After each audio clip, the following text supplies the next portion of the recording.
man would be insecure about a woman's body count, my friends, is because they're insecure that they're not going to be able to satisfy the woman as well as the other men in the body count.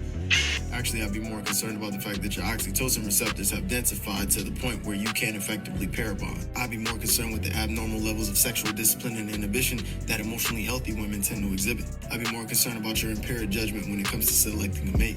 I'd be more concerned about the fact that you're so desperate for emotional validation that you will willfully give your body to anybody. Concerned about the fact that you don't even receive orgasms from most of the men that you've dealt with, because if you did, you would keep that guy around, seeing as how elusive female orgasms typically are.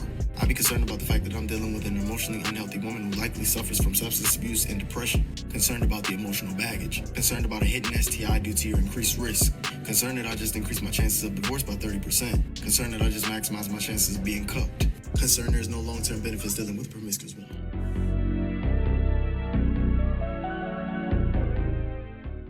Welcome to Male Reality Lessons, where topics are reviewed and discussed as iron sharpens iron.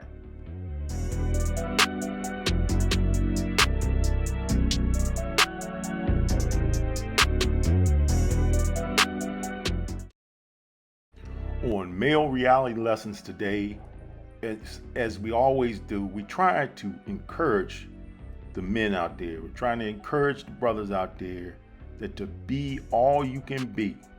And for those who are interested in going back out in the dating market, it is not the time to accept less. Have a mind of abundance. Whether you are the dearly beloved blue-collar worker that keeps everything up and running, to that brother up in the office that's making decisions or running major corporations.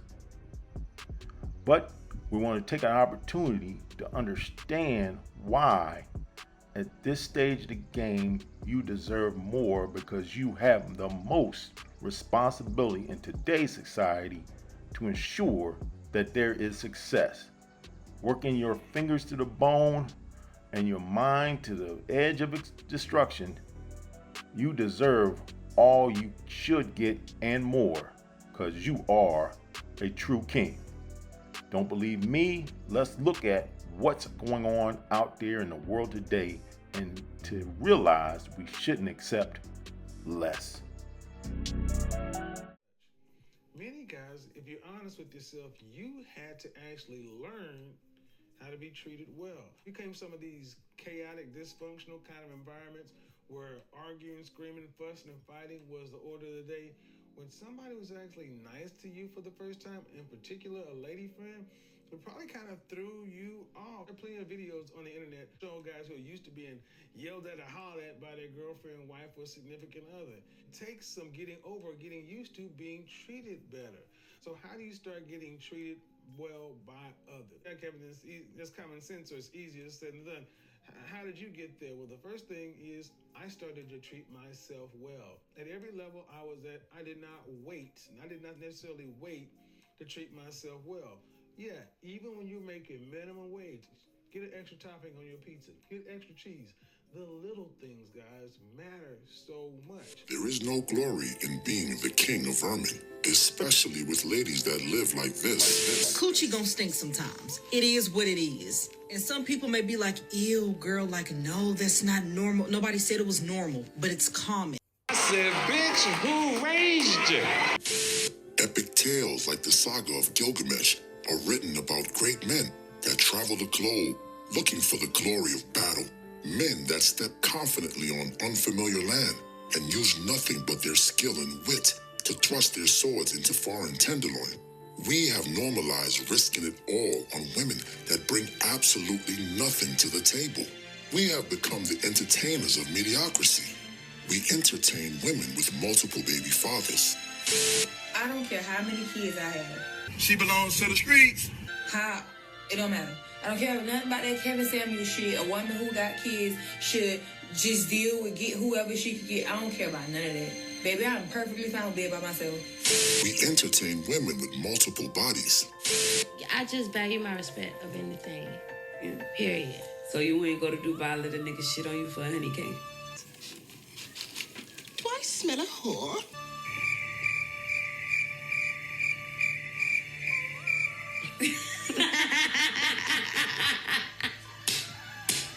Got him. We entertain women with multiple chins and bellies. So I think a lot of the time women see ugly men and they're like, oh, comrade, hello.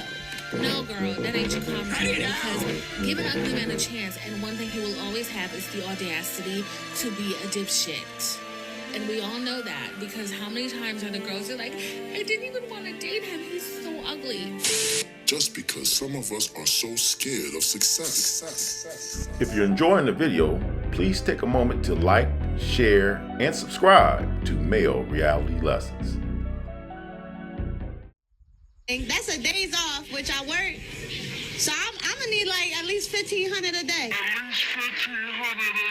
What do we always hear about the passport bros? They go to foreign countries to pay for bedroom fun. These men are going to these other countries for one thing and one thing only, and that's to get laid. I mean, look at where they're going. The Philippines, Vietnam, Thailand, Dominican Republic, Brazil, places where sex tourism is extremely popular and the exchange rate for a US dollar is extremely high.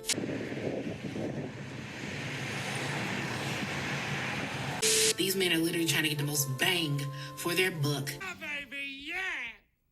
And chasing the high of feeling like a man they know they could never be. So these same women that accuse men of paying for tenderloin are offering their services to you in the form of an escort. I only want you for the money and the clothes and for the bills. That's it. If you ain't getting my hair done, if you ain't getting my nails done, if you ain't doing nothing for me, then I don't need you here. It's not 50-50. It's not 80-20. It's 100% to 0. You can't make this shit up. You can't make this shit up. Y'all heard it. What's beautiful about it is that they don't even see the hypocrisy of their argument. No different from the drug-addicted homeless man on the streets.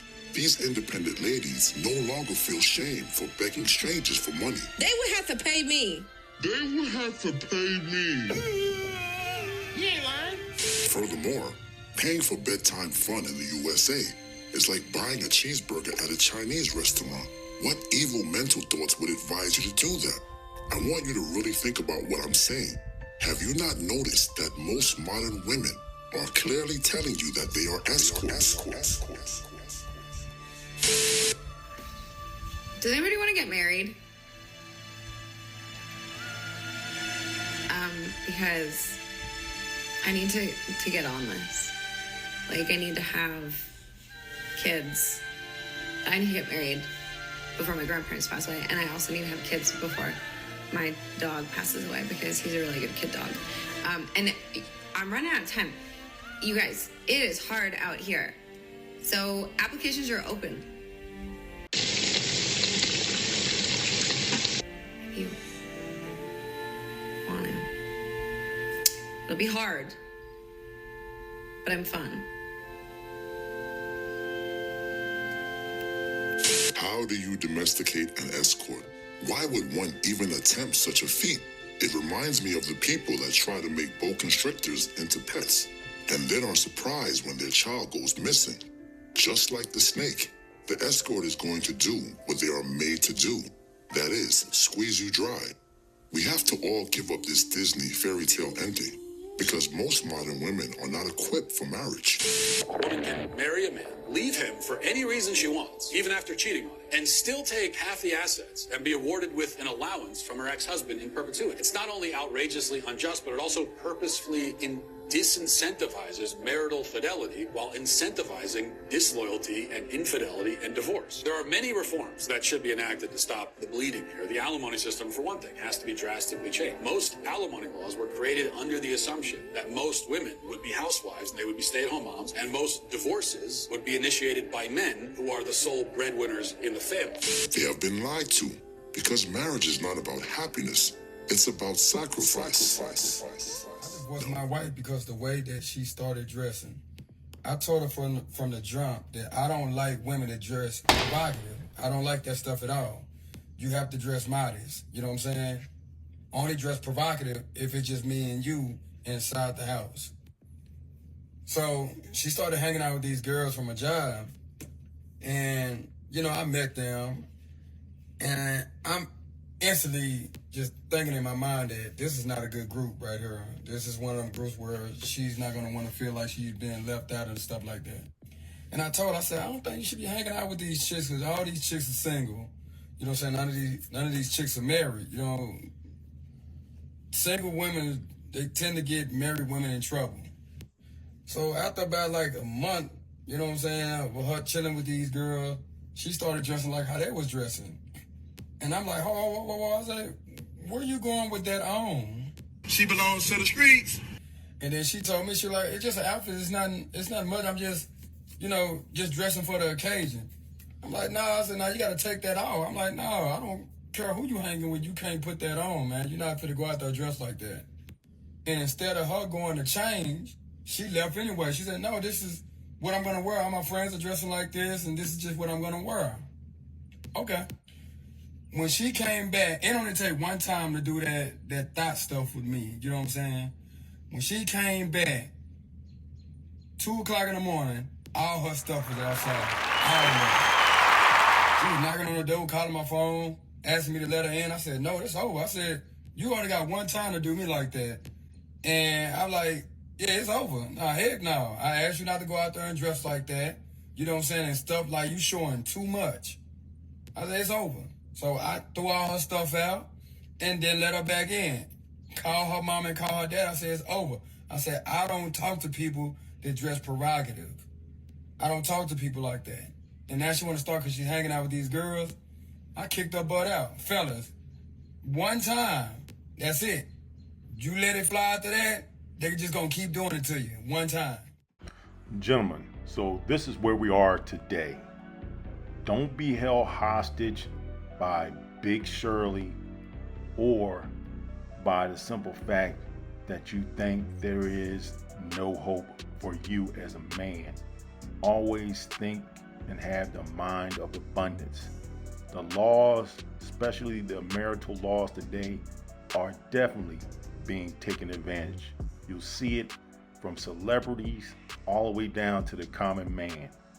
And if a woman in today's climate won't accept a prenup, then she's not the one for you, especially if you're a man of means, because all that ultimately ends up the end is you getting took, because vows are no longer cherished in today's society.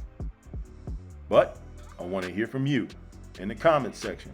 Give me your opinion, thoughts on this particular topic or any other topic here on Male Reality Lessons.